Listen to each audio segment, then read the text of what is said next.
moment. Paul, this is Rich. They're testing the Hi, Rich. power in City Hall East, so it's conceivable it will be shut off. If so, I will call back in or something. Okay. Is that for budgetary if you need reasons? to call in, Whatever David ignored. Paul, All right. What'd you say, Paul? I was going to say, if you need to call in only and not use the web option, then if you just unmute yourself and announce yourself so we can figure out which line you're on. Okay. What number do you want to call if I have to call in, Paul? Or do you want to text it to me? You can text it. I can text it. Great. Sure. Paul? Okay, What? and I think Coming through. No, I can't take it.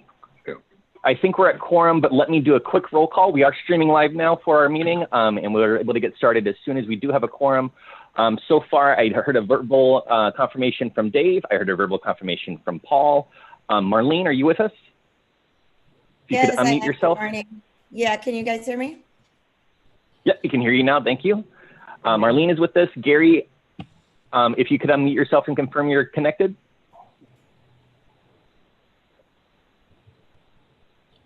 I'm here. Can you hear me? Yep, we can hear you now. Perfect. Thank you. Is Chris with us? No. Do we have Neil with us? No. We got a verbal confirmation from Rich, a verbal confirmation from Tony, and a verbal confirmation from Matt. So we have 4 on the labor side and 3 on the management side. We do have a quorum if you'd like to start, Dave.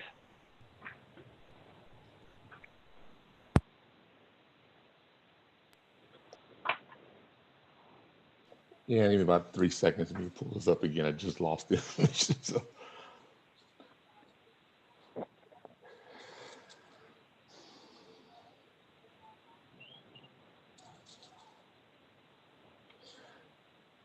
Okay, I'm ready if you all are. We'll just call the meeting to order, Okay. and the first order of business is public comments. Are there any? And to remind everybody, really quick, if you've called in on the phone, you are muted immediately. You need to press *6 on your phone to unmute yourself and make a public comment. If you do so at this time.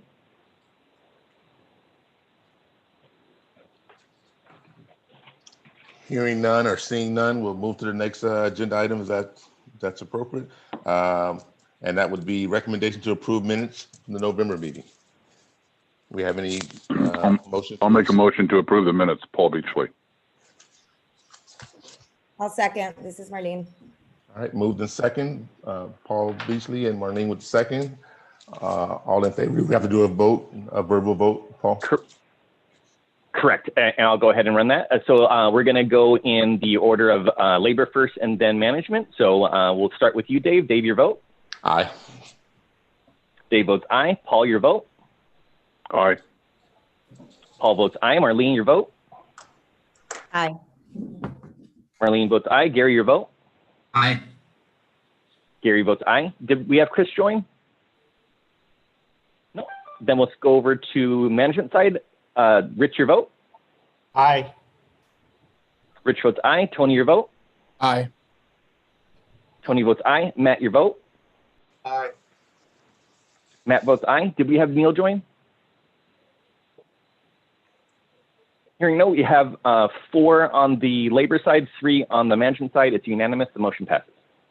Thank you, sir. We'll move on to this next item after the minutes is Committee Report 2037. Election of officers and meeting schedule.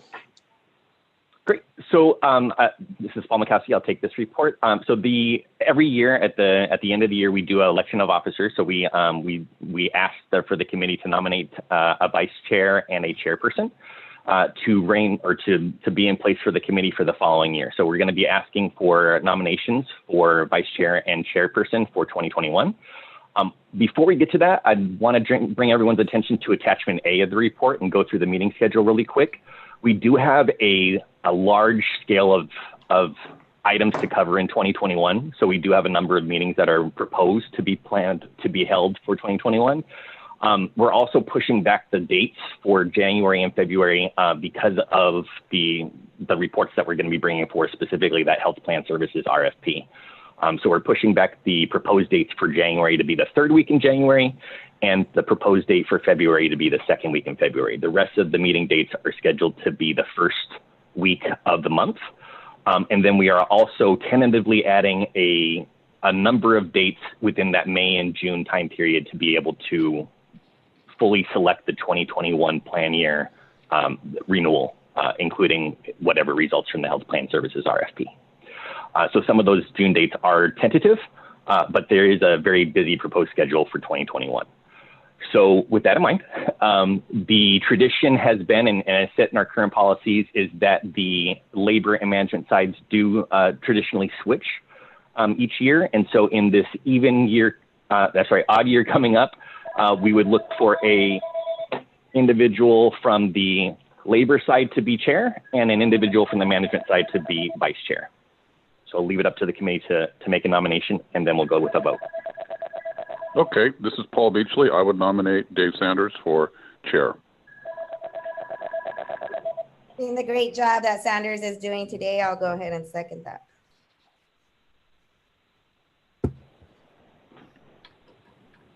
Okay, any other nominations?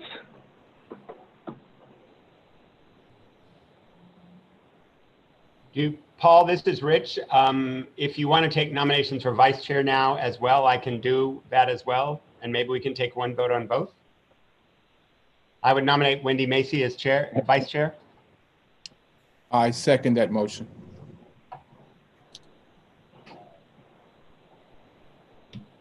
Okay. So any other nominations? So as a point of order, are we, and Charles, I'm not sure if you're on, but are we voting on two motions, or should actually Rich's motion be like a friendly amendment of the original motion for the chair? It should be is Rich making a formal amendment? I'm happy. Or is he asking for a new motion, a supplemental motion? I'm happy to ask. I think it was, I don't know who it was that made the first one. Gary, maybe, if they would accept a friendly amendment. No, Paul did. Or Paul made the first one for Dave, yeah. Paul, if you would accept a friendly amendment that we nominate David as chair and Wendy as vice chair in your same motion. Accepted. Okay, so let's with the motion amended, let's restate the amended motion for the record. So the motion would be for Dave to be chair and Wendy to be vice chair. I'll second the amendment. Okay, then Paul, I think you can take the vote. Okay, so with the full motion, we'll go ahead and take votes in the same order as we did before. We'll start with Dave. Your vote?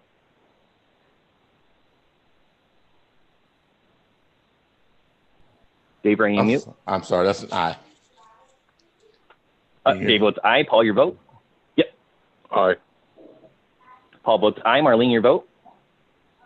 Aye. Marlene votes aye. Gary, your vote? Aye. Gary votes aye. Rich, your vote? Aye. Rich votes aye. Tony, your vote? Aye. Tony votes aye. Matt, your vote? Aye. Matt votes aye. 4 labor, 3 management, unanimous. The motion passes. You all, we can move on to the next agenda item. Or is there any discussion about the calendar? Any questions? I'm sorry. If not, we can move to the next agenda item, right? That would be item 2038.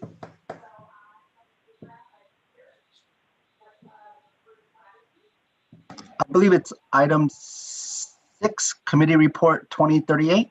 Yes, that's correct. That's why I show it. Is that right? Correct. And Garrett from Siegel.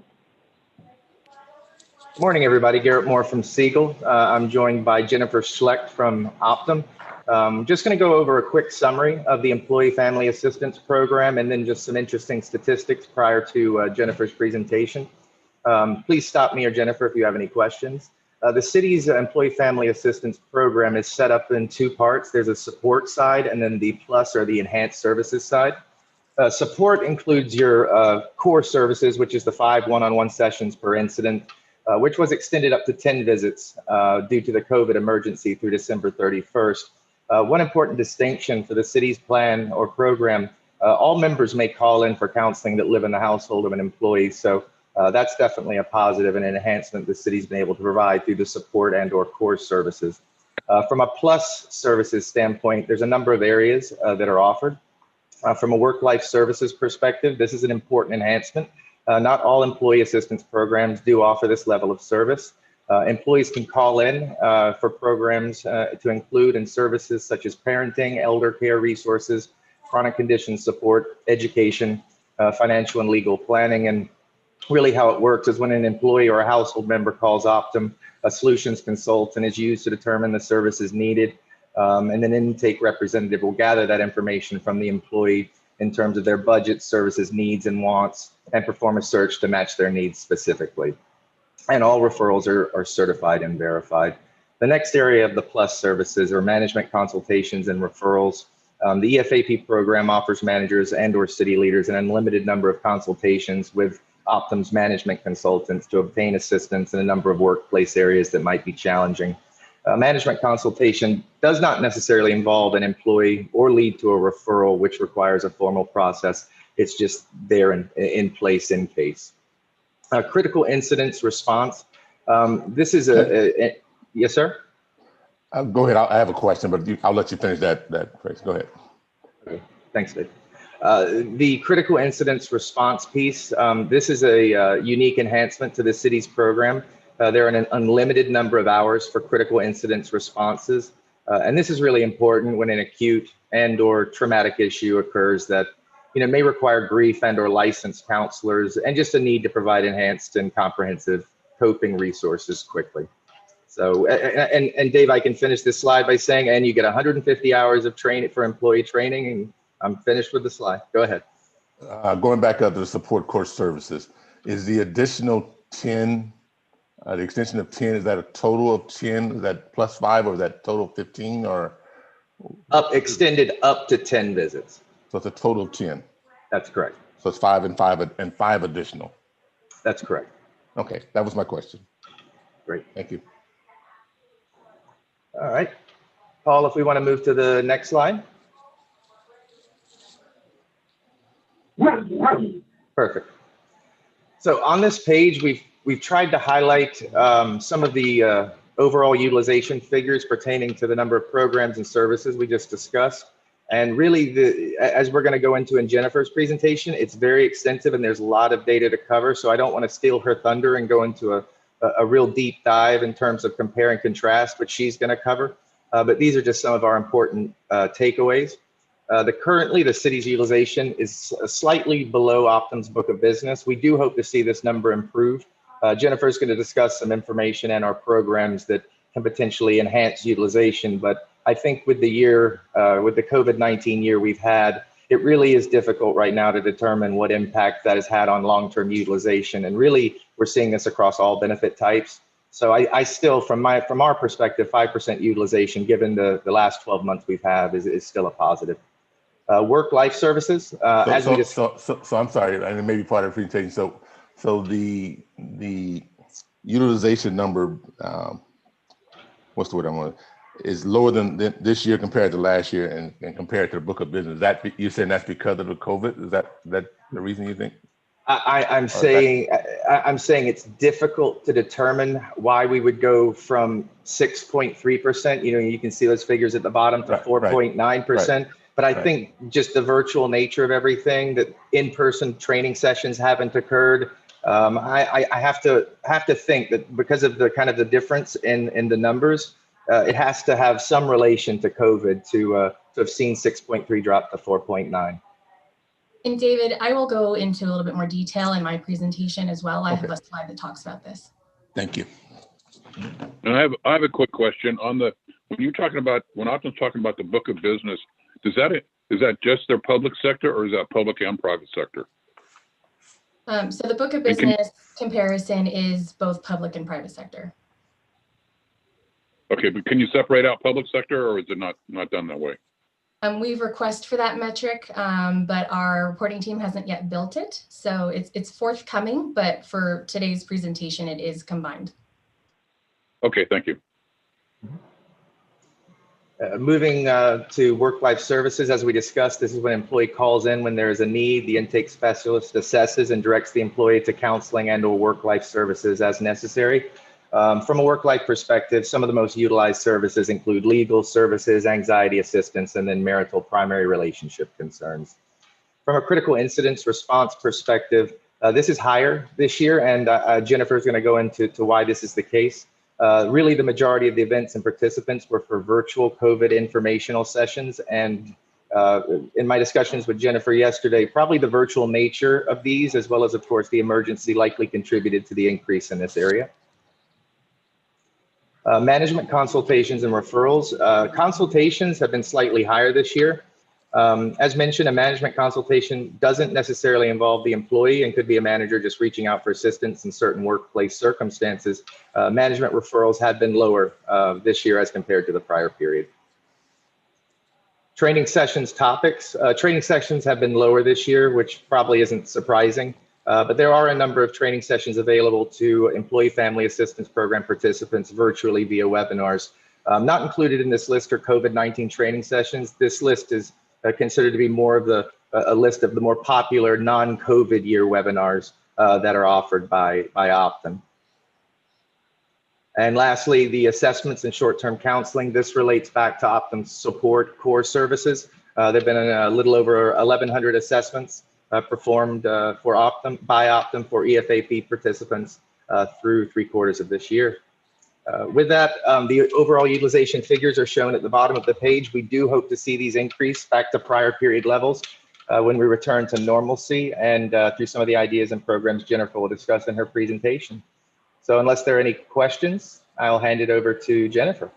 I'm sorry, Garrett and Jennifer, and maybe Jennifer, you'll address this in your presentation. I'm just curious if these utilization numbers are surprising given COVID and the stress and just everything else that goes along with how employees and their families are doing right now, and how it kind of compares to an increase and decrease you've seen in your book of business. Yeah, thank you, Matthew. I'm actually going to go over that as part of my presentation. I do have some information specifically related to what we've been seeing this year with the city, but also across our general book of business as it relates to COVID and how everything's been affecting utilization throughout this year. So I will definitely answer that question. And if I don't answer it sufficiently in the next 2 or 3 slides, please prompt me and I'll talk about it a little bit further for you. Thank you. Hi, Jennifer, this is Marlene. I have a question. Maybe you're going to go into this, and if you are, that's fine. But you mentioned, or the gentleman before mentioned, the number of hours available for departments to use for training. Is that in here? Where is it as far as how many hours were used? Are you going to cover that? So I have a slide that talks about the training sessions and how many participants we've seen throughout this year. I do have access to a report that shows how many hours have been used so far this year. I don't have it in my presentation today, but that's information that we can get back to you. Okay, great. Thank you. Mm-hmm. So Paul, if we could go ahead and jump to slide 3 of my presentation. I think it's 2 pages down from where we are currently.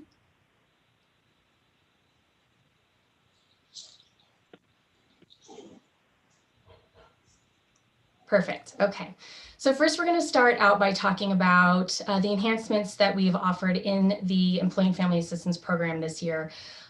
Garrett already went over what is included in the core support services, which is those counseling visits that you would generally associate with an employee assistance program, and then the extra support services, which are the work-life services, the management consultations and support, and those types of services.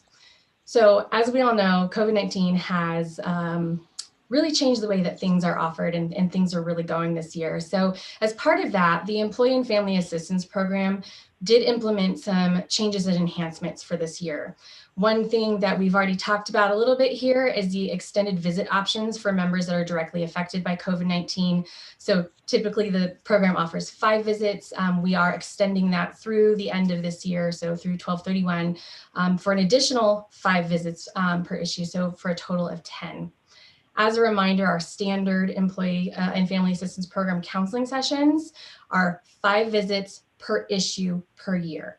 So for example, I could use 5 visits for workplace stress, and then maybe later in the year I have a loss in the family. I can use an additional 5 visits for grief. So we're not limited to just only 5 visits per year, but per issue per year.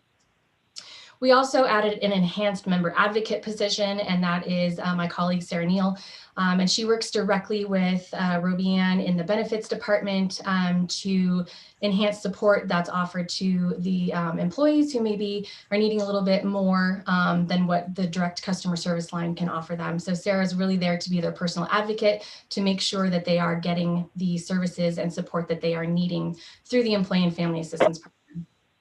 And one additional thing, there has been some updating in the legislation in California and the regulations as far as employee assistance programs go.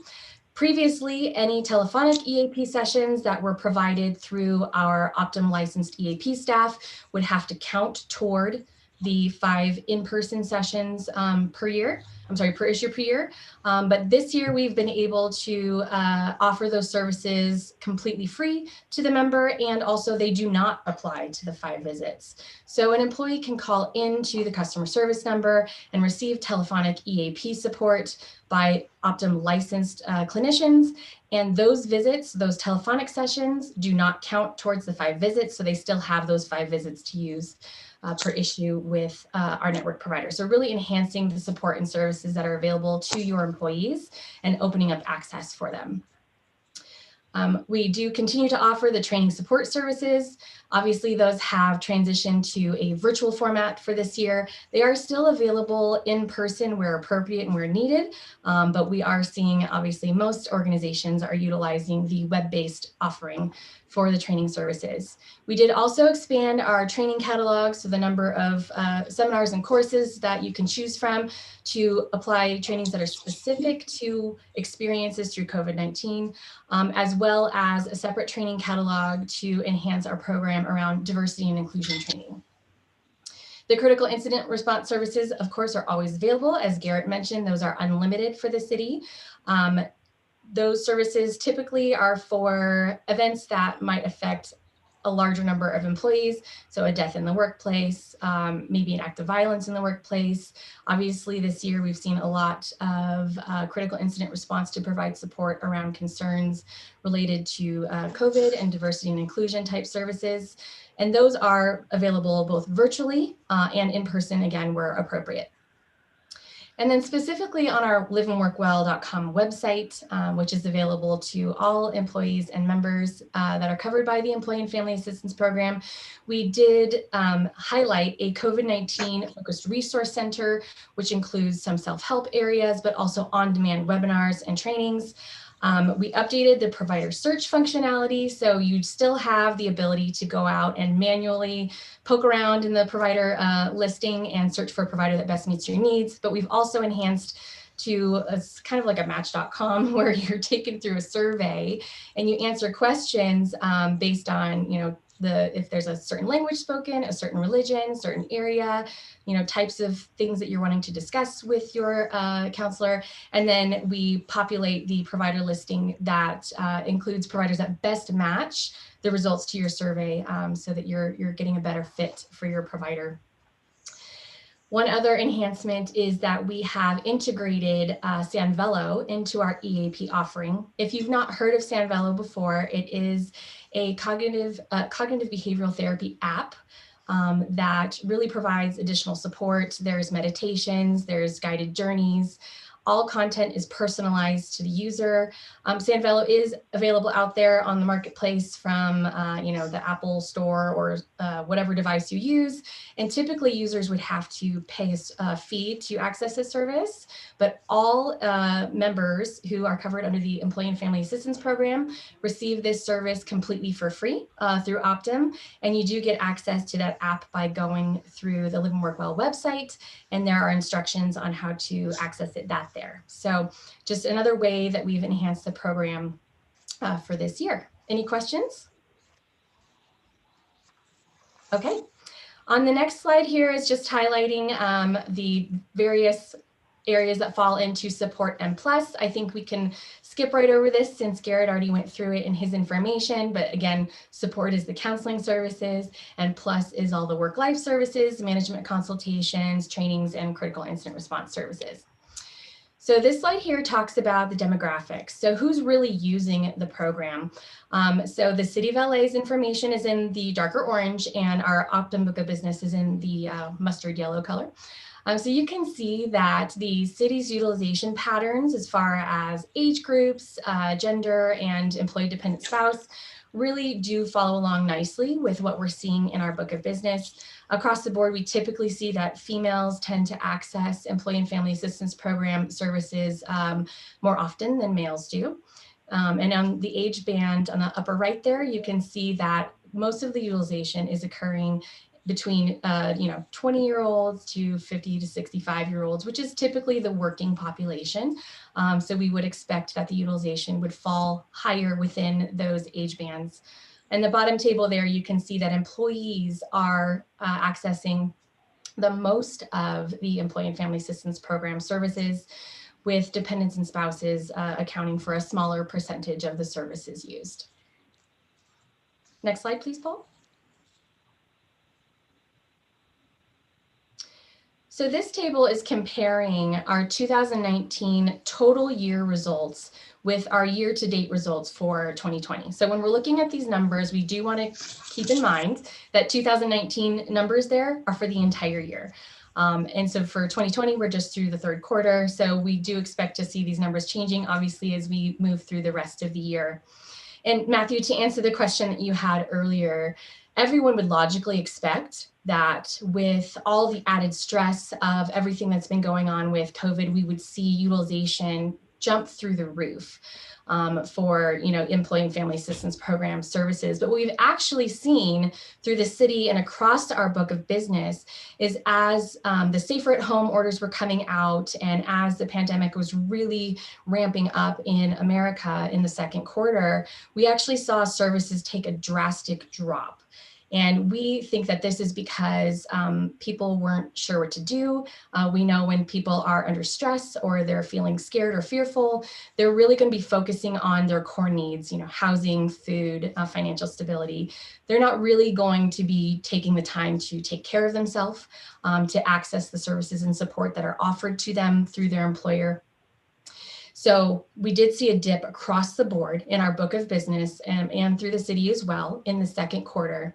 We did work with Stephen and his team in the benefits department to push out some communication to the employees, highlighting the services that are available to the city through the employee program. And you can see in the third quarter, numbers have started to come back up as people are feeling more comfortable, as they're being reminded that they do have this virtual support available through either virtual visits, the telephonic EAP program, but also the legal and financial resources. The city also did ramp up critical incident response events for COVID services, COVID support services, as well as the additional trainings that were available virtually. And at the ends of these trainings and the critical incident response services, our providers are reminding the attendees that they do have the additional service available through the Employee and Family Assistance Program. So just different touch points that are helping to remind employees that these services are out there and available for them.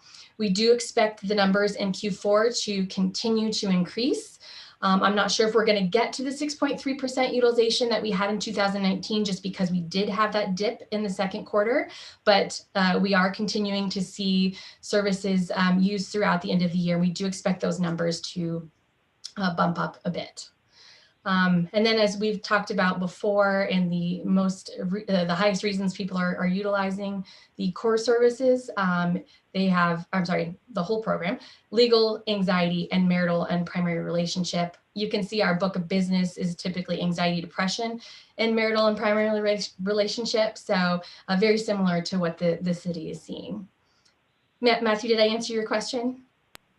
Yeah, you did. I mean, I still find it surprising, just, I guess, and maybe that's just naive or just logically, it just seems odd, like with all the isolation and other stresses, but perhaps it's also a combination of, like, some employees not being at their work location as much and seeing the EFAP flyers or whatnot, but I'm not exactly, I don't exactly know, why, but it sounds like it's consistent with your book of business. Just does seem maybe disappointing and a little, odd. But I appreciate the information. Yeah, absolutely. And And Jennifer, again, I think, I'm oh, sorry, was there a question?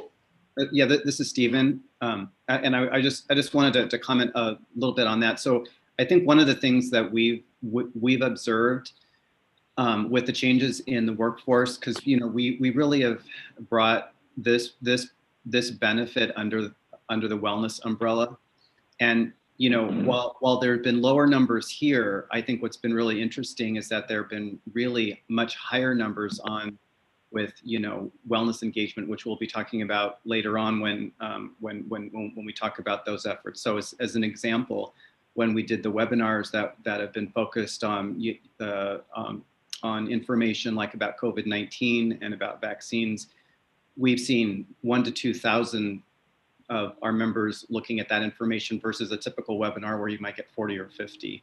There's also been a tremendous response to the wellness classes that are virtual because people are at home. So I think what you're seeing is that we're basically trying to meet the audience where it's at, and I think that there's a greater need that people have right now for the kinds of content that we're able to give to them in other ways.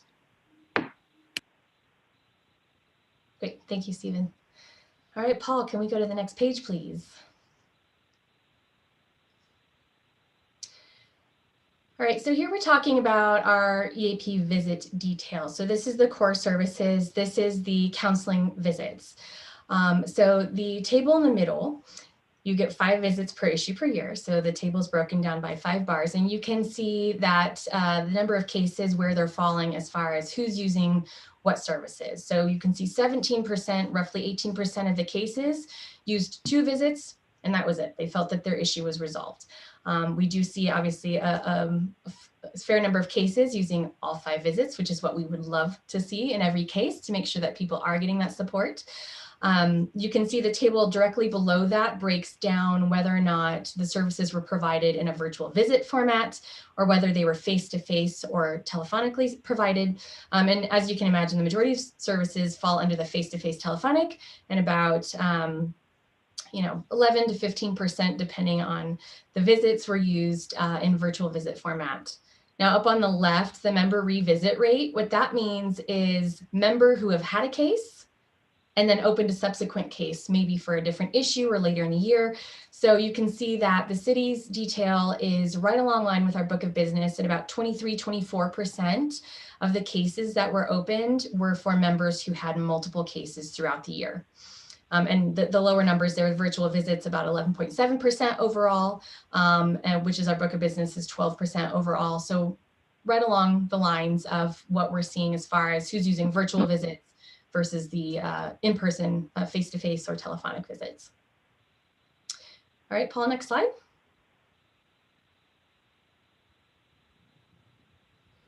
So here we're breaking down the work-life services. So this is everything that falls under the plus. So down the right-hand side, you can see examples of what falls under the work-life service. Major categories being adult and elder care services, child and parenting, chronic condition support, convenient services, and life learning. These are all the extra fun things that come along with an employee and family assistance program. So everything outside of your standard counseling visits. Most people don't think of household needs when they think of an employee family assistance program, but we do offer services like connecting you with certified plumbers, things like that, so that you don't have to do that search.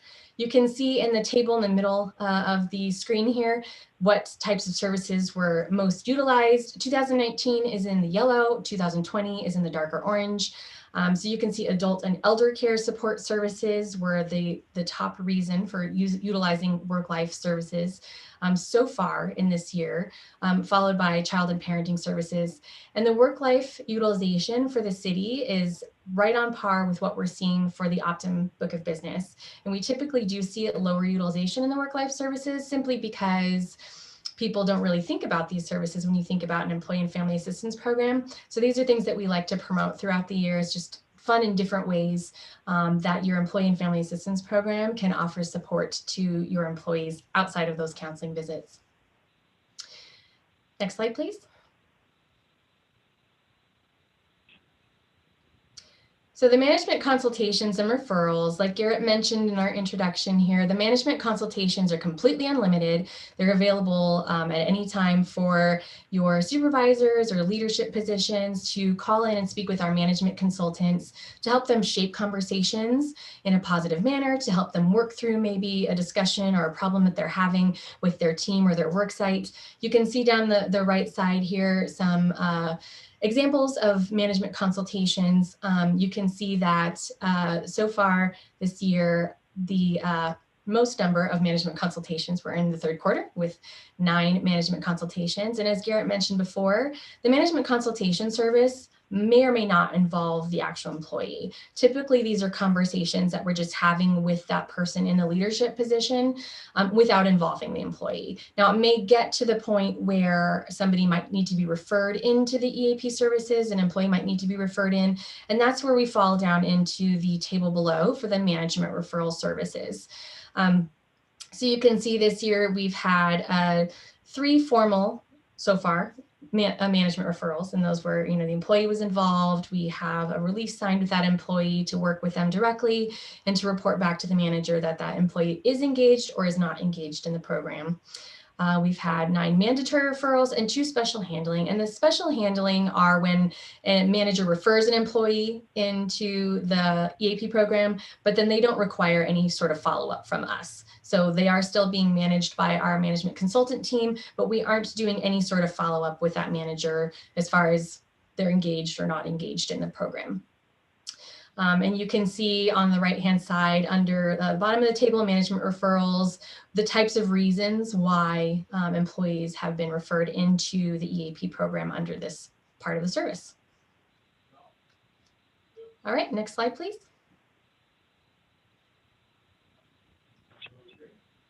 I'm sorry, Jennifer. Is it Jennifer?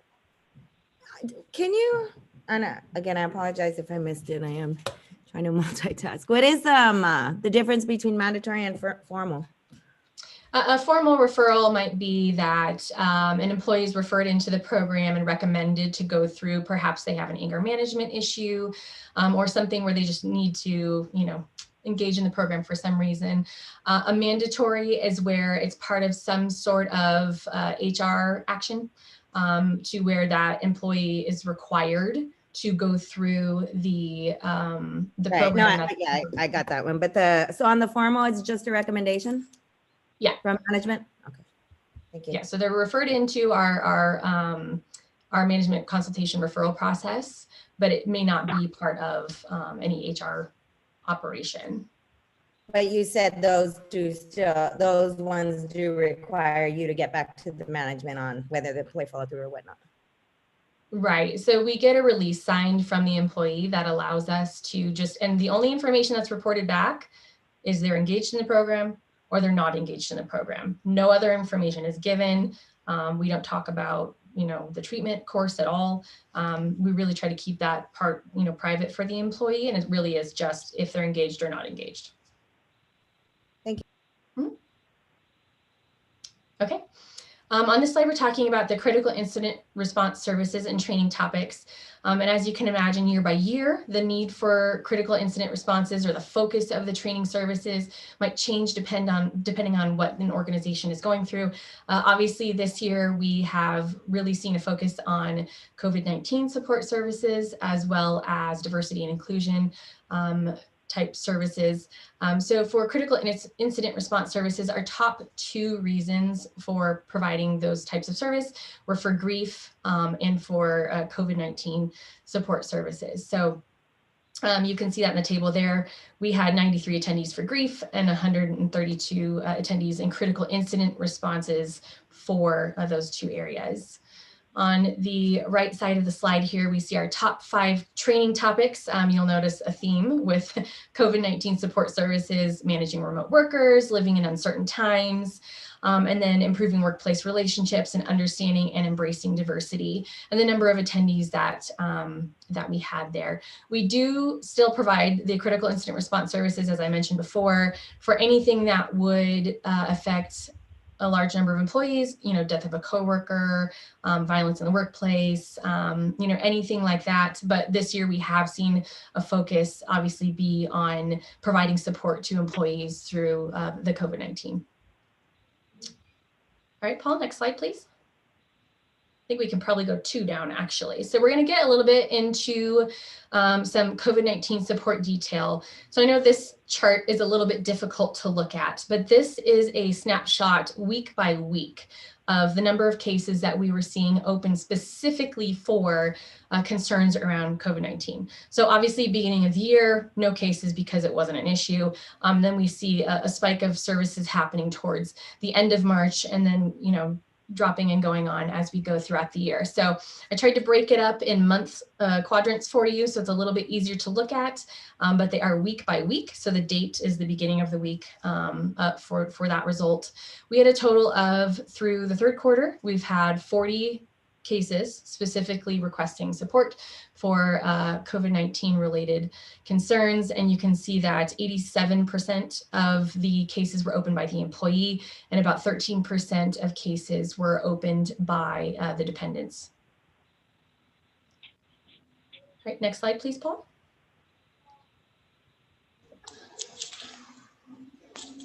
Do you have a question, David? Yeah, I do. Just going back to the support, the last slide on the training topics. Can I access those or upload the curriculum or the training itself? Or that's something I could review? I can get you the presentations that were provided, a copy of the presentations that were provided for those training topics, if you'd like. I would. Thank you. Okay, absolutely. Okay, so looking at the EAP case detail, so this is specifically for the COVID-19 cases, for those 40 cases. What were the reasons why people were calling? And you can see, anxiety was obviously the highest category, as you would expect. In child and parenting, we're all trying to figure out how to do school online, how to keep doing our jobs with our children home. So obviously those are types of services and support that we're going to be offering there as well. On the right-hand side, you can see the way that people were referred in, whether it was through their HR benefits team, if they've used the benefit in the past, if they use the employer website, or maybe their family member referred them in. So that's how members are engaging in the services, or I'm sorry, learning about and referring into the services specifically for the COVID cases. And then the bottom table shows the types of services that were offered. So the COVID-19 call is where someone called in and received telephonic support for their COVID-19 case or the reason that they're calling. EAP, we actually referred them into the face-to-face counseling visits. We might have referred them out to the website, liveandworkwell.com, for the self-help support that's available there, or perhaps they were interested in more of the work-life portion of support that's available on the website. So we talked through them through how to access that type of information on the website as well. Solution-focused consultation, or really just talking through their concern, helping them to come up with positive ways to engage with their concern and move forward. And then obviously legal services, referring them to the legal, and telemental health referrals, those virtual visits. All right, next slide, please, Paul. Hi, it's Marlene again, sorry. Hi. I actually did refer some of my members too here during the COVID, and I see that you didn't do it by participants, but do you have that number? I saw 800 and some. Oh, I'm sorry. Yeah, that's one number I forgot to right there, 87, but not actual participants. Do you have the actual participant number? Yeah, so this number here is the training support services. So those are the trainings that were specific to COVID topics. 887 participants might not be unique because I may, if I'm a city employee, I may have attended multiple trainings. And so we do capture just the number of attendees per each training. But you're asking for the number of unique users who were referred specifically for COVID cases? No. Out of this number, it says, I'm assuming you can track by unique numbers because they got to log in with their number.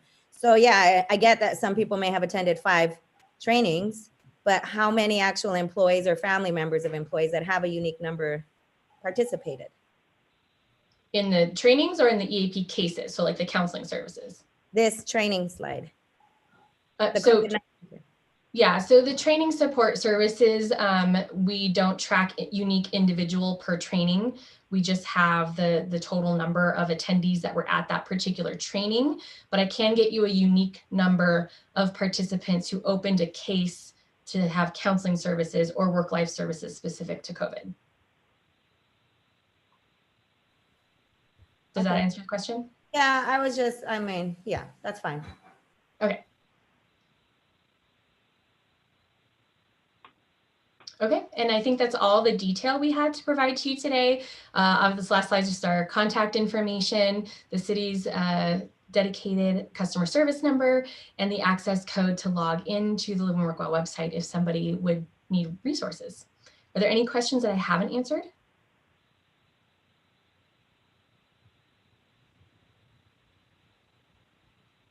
Great, well, thank you for your time today. Thank you, Jennifer. So Paul, I guess we're moving on to the next agenda item. There's no other questions on this one on 2038. Great. So that's going to be me again, Paul Mikowski from Employee Benefits. So every year at the close of open enrollment, we come back to the committee and we tell you kind of how it went through or what happened. But open enrollment is a multiple month process. So during the month of October, we have opened the ability for members to make elections. And then during the month of November, we go through a correction period. And then during the month of December, we go through finalizing all the enrollments, making sure that members had submitted all the supporting documentation required to keep their enrollment effective, and going through the payroll process and getting all the information to carriers. So at this point on December 3rd, we're still going through the open enrollment process, even though the window for members to make election has tentatively closed. So we don't have, as previously reported, we don't have all the statistics, but we do have a snapshot of kind of how we think open enrollment was working. So to start off this report, we're going to look at how the enrollments went for this year. We did see a lower number of members that physically enrolled compared to prior years, and that's a little bit expected based off of the current pandemic situation. I would note that in 2019, so on page 2 of the presentation and the slide in front of you, 2019 was a little bit unique compared to 2018 and 2020 in that in 2019, we did have a large benefit change in financially. We had a lot of members that shifted from the pay plan to the non-pay plan to the regular LIL plan. So they no longer paid that 10%. So it wasn't a physical menu change of benefits, but it was a financial change for members. So we saw an influx of members there. And then we also had a lot of communications going around the TPA change. So we really heavily advertised open enrollment last year, and neither of those things happened this year. So there's lots of reasons we could speculate as to why maybe the numbers are lower, but 2019 was a little bit unique if we look at just straight comparison as far as our advertising and our options for menus. And then the physical enrollment for health plans, tentatively, what we're looking at is a migration that's showing a number of members leaving the Aero network plan and moving into other plan options. And this is not uncommon. We saw this happen last year. We saw this happen in previous years. It does appear from the initial data that you're seeing on the screen now on slide 3, or on page 3 on the slide in front of you, is that it looks like a lot of members are actually leaving the narrow plan and going over to the Vivity plan or to the PPO plan. And not a lot of migration outside of that between Kaiser and Anthem. We don't know for sure yet out of the data, because this is just a brief snapshot of data. We're going to have, and then this data is as of the close of open enrollment. So just as of the end of October, we still had the period of November where members can make corrections. And then we have the current period where members that may have newly added or put in cash in lieu changes and they didn't actually submit that documentation, or they didn't have that verified event, those numbers might get reduced or changed because they didn't provide that correct documentation, or they didn't have that correct change. So this is just a snapshot. We'll be able to bring more data back when we have the full open enrollment data review after we're done with this month, and that's planning to come in the month of March, along with data that's presented by Morneau. I would also point out that the numbers are very relative, or they seem very like what happened last year, and last year's is presented right below. So we'll see pretty much the same percentage changes, give or take, a lot on this initial movement, that these are snapshots right by side each other, the same November 1st time period of both years compared. Moving on to our communication section of the report. As previously discussed, this year was unique. We didn't have our communication outline plan that we normally had. We weren't able to do the outreach that we wanted to do. We weren't able to do the seminars that we wanted to do and that we traditionally done. We did have strictly an online presence for open enrollment this year as far as education goes. We created our own open enrollment page, or a unique, open enrollment page that had specific educational content, that had all of the login information, or a one-stop resource for members to go to be able to find out what they wanted to find out and be able to access the online portal for open enrollment. They could access it multiple ways, but they could also access it from this page. And we were able to work with our carriers on creating and housing some unique content that was catered towards the city or customized towards the city's plan for members to view and learn about in short video snapshots. For the month of October, we had a total of 1,903 visits. So just under 2,000 people visited our special open enrollment page and learned information. Then, as we already discussed, the rest of the open enrollment period, which is going to be all the way through the end of December and tailing into January, is going to be us closing out open enrollment activities.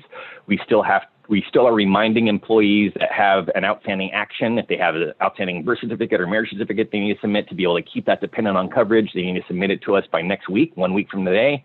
We've sent out multiple letters trying to remind people, and every other communication we can to try to remind them to supply that documentation so that we don't drop them from that coverage. But we do have a lot of that to do before we are able to close out the full enrollments and then put everything on payroll and get it all to the carriers so that it's effective on January 1st for them to be able to seek services and use their coverage. This year was not necessarily prone to complication. We did find a few aspects, at least from the members' point of view, that were not working the way that they were intended. We had a number of administrative issues with our TPA in getting this year's open enrollment off and running, and we've identified an improvement plan that we want to work with Morneau Chappelle, our third-party administrator, and being able to make sure that the system is working the way we want it to, and that the member experience is what we want it to be for our members in future years, and as immediately as possible. And we've summed that up into 4 main categories of issues that we've seen and improvements that are needed with the third-party administrator services in our open enrollment system. The first one that I want to talk about is our electronic communication delivery. When we selected Morneau Chappelle, we were very happy to find out that they had the ability to be able to have members essentially opt out of paper production. So a lot of communications that we send are extremely important for member success in having their benefits intact and having their enrollment worked out and everything else that happens throughout the rest of the year, for us to successfully be able to take deductions from people and to be able to give them bills and everything else really relates around a communication. And so the electronic delivery option was an ability for us to be able to give communications quicker to members, to reduce the costly amount that it takes us to print and mail items. And so we turned on the electronic communication delivery option last year at launch. And from the very beginning of when we turned it on, it didn't necessarily work as we were expecting it to work. We were unable to have members have the experience that we were expecting them to have. The communication that they get through email is very short and concise for security reasons on Morneau Chappelle's side. So there isn't a lot of detail except for to tell the member that you have to go onto your account and find what's new or what's changed. Unfortunately, when a member logs onto their account, there's no notice of what's new or what's changed, not easily enough. So a lot of times the member is up to their own intuition, or they have to feel out or investigate what's changed. Additionally, not all the communications that Morneau Chappelle is able to produce are able to go electronically. They're only able to do things that if they're planned out well in advance. So we had difficulties with the electronic communication piece, and we were having 2 different experiences with members who had opted out of the printed mail and ones who actually did use the printed services. So we made the decision to turn that off this year and to let everyone know that we're going to send them paper printed communications until we're able to turn the electronic notification delivery system back on. The next category is the physical production of communications themselves and notices. We did have some challenges this year. There were a number of members who did not get an open enrollment PUE or a personalized enrollment worksheet or personalized benefit statement, any way you want to say it. But it's the summary sheet that we print at the beginning of open enrollment that tells everyone their options of what they have to choose from. It tells them their related benefit costs. It is not necessary for someone to have that document in order to actually enroll into open enrollment. They can go onto the website and look at their benefit options. They can also call the call center and talk through them, but it does provide an added convenience for members to understand and read through the complex menu that we have of benefits and really not have to calculate anything themselves. It's written in black and white for them to be able to see that cost of what it's going to be for them in the next year. Unfortunately, there was a large number of members who did not get a benefit statement produced.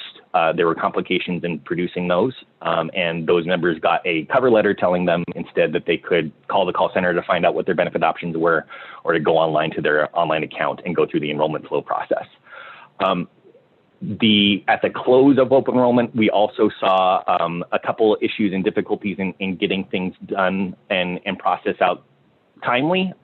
We did get all the confirmation statements given out correctly, but in some cases, some members didn't have a complete confirmation statement that told them the required action.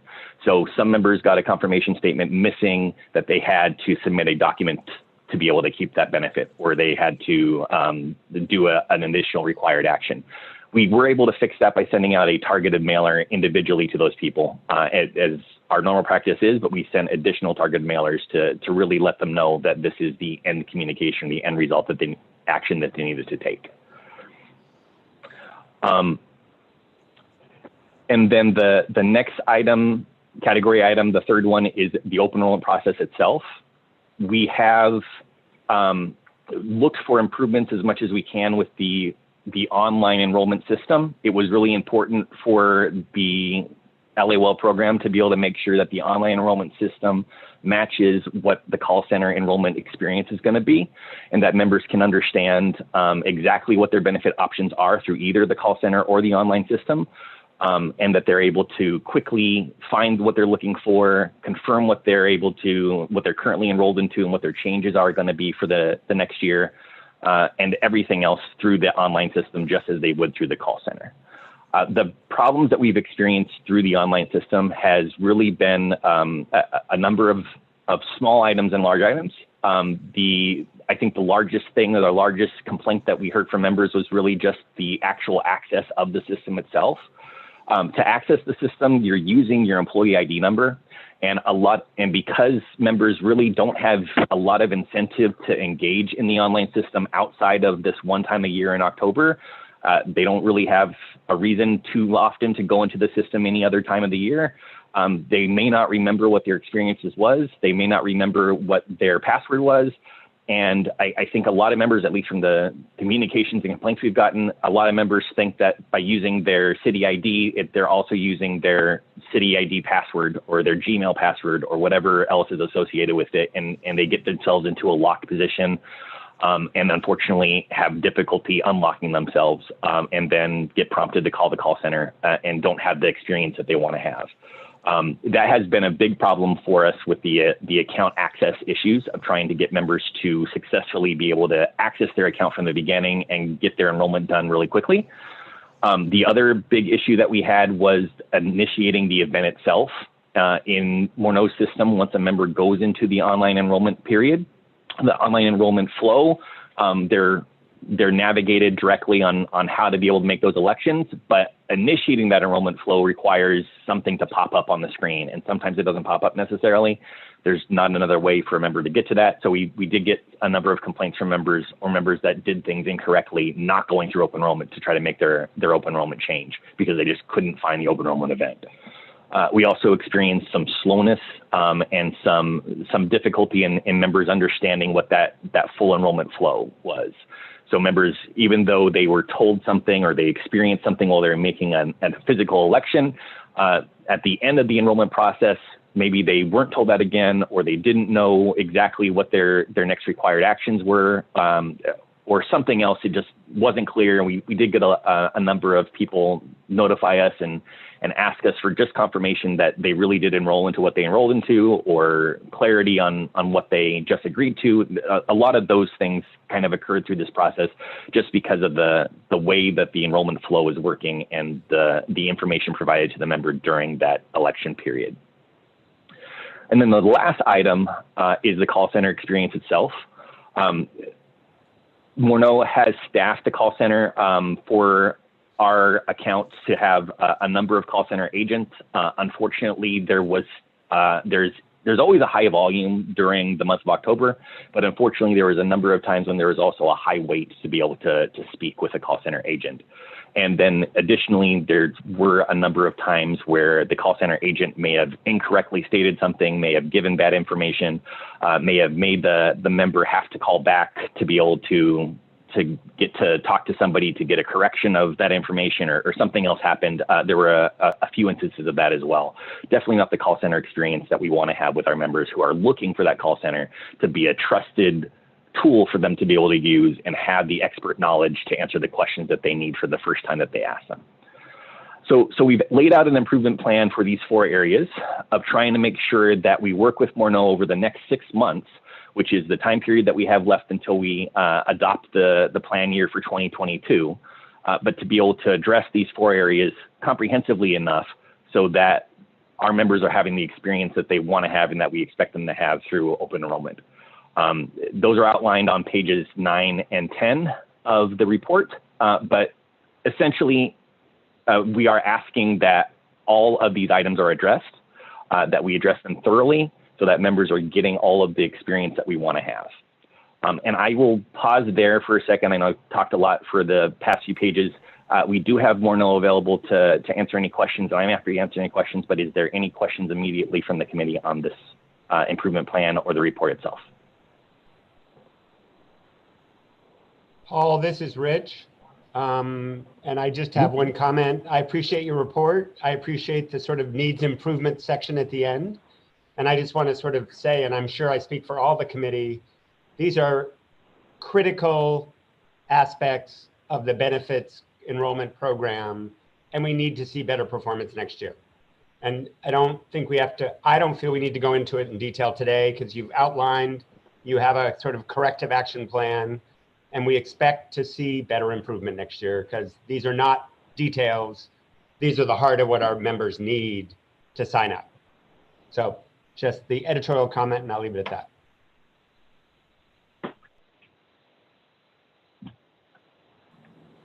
Hi, this is Shauna from Local 721. I remember we had issues with the open enrollment last year as well, and significantly delayed report back on the open enrollment for that year. And so in light of that, seeing this performance is very disappointing, and I think we would all have expected something better at this point. I'm curious how much of this is perhaps an issue of miscommunication. Are we not getting clear expectations to Morneau, or is there some sort of miscommunication where things are just not coming across? So I don't know how much of it is that. And also, looking towards their contract, do we have are there any performance guarantees that are in place in that contract? And then kind of looking to the future, what can we do to improve the RFP process so that we know that bidders will be able to meet the expectations required of them going forward? Thank you. So I can answer the contract portion, or at least address it first, but I think I would want to ask Kevin Cannon from Morneau to answer the first part about the communication. And maybe Kevin, if you wanted to start. Yeah, I think there were a number of things. So first of all, we always want to improve, and in our partnership with the city, we want to exceed your expectations. I think there's about 16 areas or so, maybe a little bit more here or there, where we've outlined pockets of problems.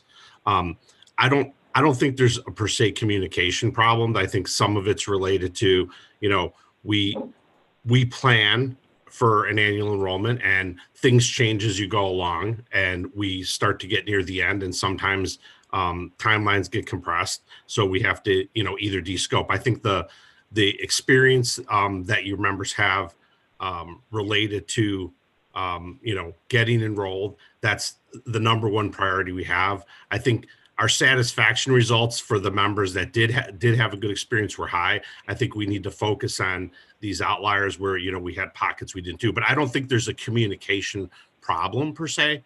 I think it's just that there might be some slight changes that we get that are later in the process, and we don't fully either test them or vet them out, and that manifested in some of I think the communication challenges we had with like the printed and the electronic communications.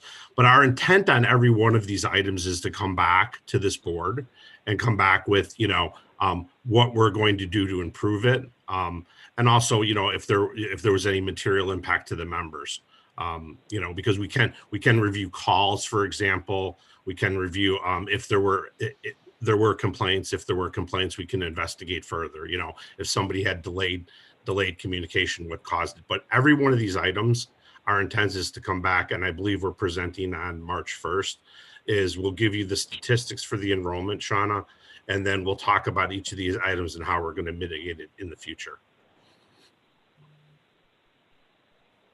Did that answer your question, Shauna?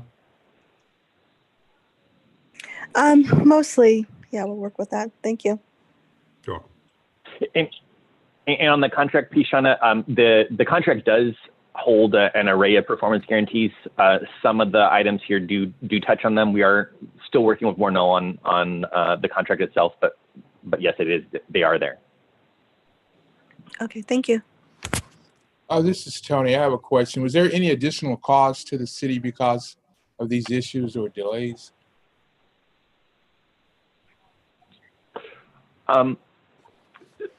Not technically. In the only cost really that I would answer to that question would be the cost of the member's experience. There isn't a financial difference in the obligation.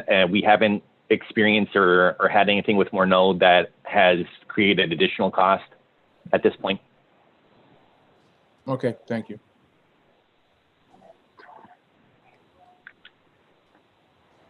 Sorry, this is Sean again. Just to reiterate my third question, I want to make sure that we do think, in the future about how to improve our RFP processes so that we don't encounter these problems going forward. I completely agree. And I think that is definitely something that we can talk about with our consultants and really think about the RFP process itself and kind of the services that we're asking for and the questions and how we're asking for them. It's definitely a good thought for the next round of procurement.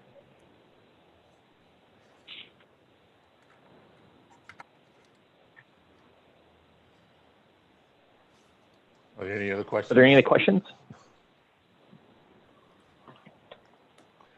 Okay, hearing none, seeing none, we will, recommendation is to report and file, is that correct? Paul? It's not a motion needing. Correct. Action. Okay, thank you. Thank you for the report. We're at item 2039. Is that correct? Yes, I'm sorry, that's me playing with the mute button. Good morning, everyone. So this is our monthly wellness program activity report covering activities for the month of November of 2020. So in November, we continue to offer a wellness program virtually through Zoom, continuing with our live exercise classes that are offered during the daytime and in the evening. Those classes included Pilates, yoga, kickboxing, Zumba, high intensity interval training, Tai Chi, and a boot camp class. We also continue to host live follow-along cooking demonstrations on Wednesday evenings. And in total, we did hold a slightly fewer classes in November due to the holidays, but overall had about 1,300 engagements with the Zoom classes. So we're glad to continue to offer the classes virtually. One of the benefits we're seeing, as Stephen mentioned earlier during the EFAP presentation, is that we're seeing engagement look pretty good, and that they continue to hold, the virtual environment allows us to hold more of these classes and reach more employees who maybe wouldn't have had that opportunity to attend one of our in-person classes prior to COVID. We've also been pretty busy hosting a series of webinars as part of the Wellbeing at Work and Home series that was launched in August of 2020. So as we reported to the committee at the last meeting, we held the Science of Mood, Anxiety, and Motivation webinar in October. We had over 300 attendees on the live webinar. We subsequently posted that webinar to LiveWell's website for viewing afterwards, and the recording has already been viewed over 900 times. So as Stephen said, we're definitely seeing really good engagement with these webinars, very topical subject areas that employees are interested in, and definitely seeing that come across in the attendance. So we continue to work with both Anthem and Kaiser to develop additional health and wellness topics coming up for 2021 for this highly successful Wellbeing at Work and Home webinar series. And then lastly, in November, we also hosted our first virtual 5K to encourage city employees to get active over the holiday break. And to further promote engagement with the LiveWell program's online wellness platform and mobile app, livewell.la. So employees could complete a 5K by running, walking, biking, or doing any similar activity over the holiday break. And once they completed that, they would earn 200 points and a LiveWell medal and running belt. So we were excited to see some posts on social media for the event. So once we have final numbers on that participation, we'll be sure to report back on that at the next meeting. And then upcoming in 2021, actually, we're planning a pretty big STEPS challenge. So got a lot of good things coming down the pipeline on the wellness program, hoping to get employees out there and active for the new year. Did Marlene win any prizes or belt or trophy? Marlene Of course. did not participate. Oh, okay. Just want to be sure. Marlene is busy saving jobs.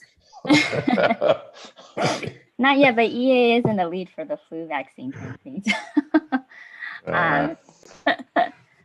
So that, any questions on that?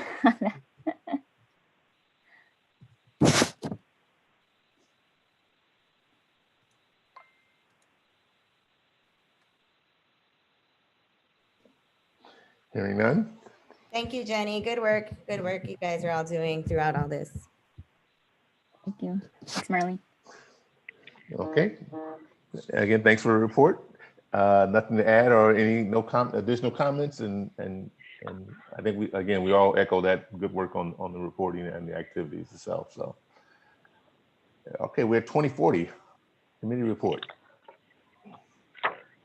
Good morning, committee members. This is Chung Tran, and I will be presenting the November projects and activities report.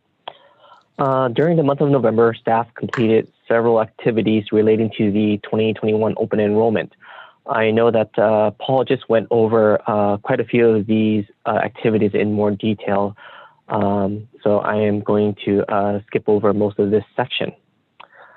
Paul, can you scroll to page 2, please?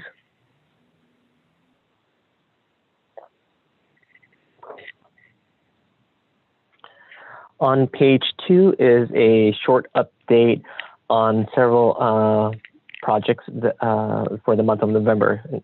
These projects include the Catastrophic Illness Program, the Health Plan Services Procurement, the JLMBC Bylaws Review, and the Affordable Care Act. For the Catastrophic Illness Program, staff has been working on preparing a report to the City Council and is researching and reviewing the questions and concerns raised by the JLMBC members. Staff tentatively expects to present this report to the JLMBC at its January meeting.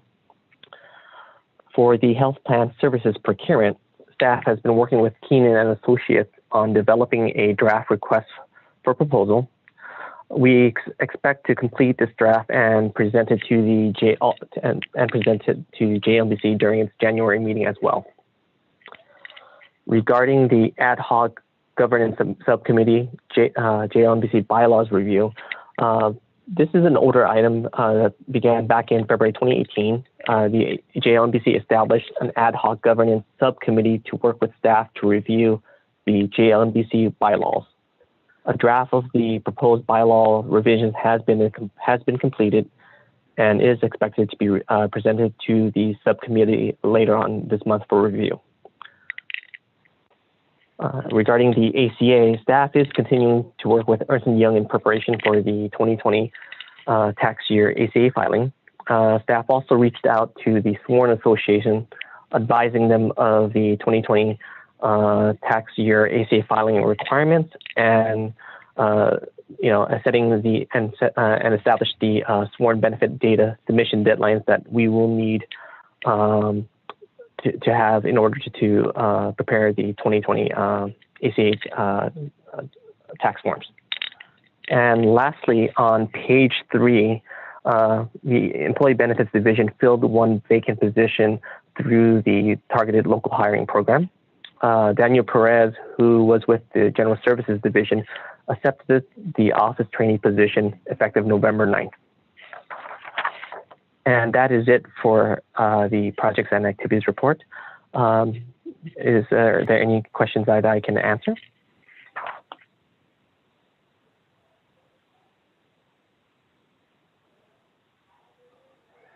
Hearing none. Thank you, Mr. Tran, for the presentation. We will move on to the next item, request for future agenda items. Anyone? Anyone?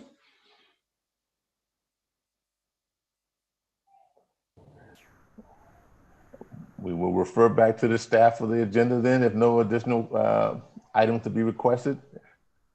And next meeting date is scheduled for January 21, 2021. Is that correct? Is that confirmed data or are we still, okay. So January 2021. Yes, sir. You want to add something? Oh, no, sorry. Yep, that is confirmed. That's the date we're proposing, the third week of January. Okay. Is there anything else we need to have discuss that we missed? If not, I wish everyone a good holiday season. Stay safe and stay well, and we are adjourned. Be safe.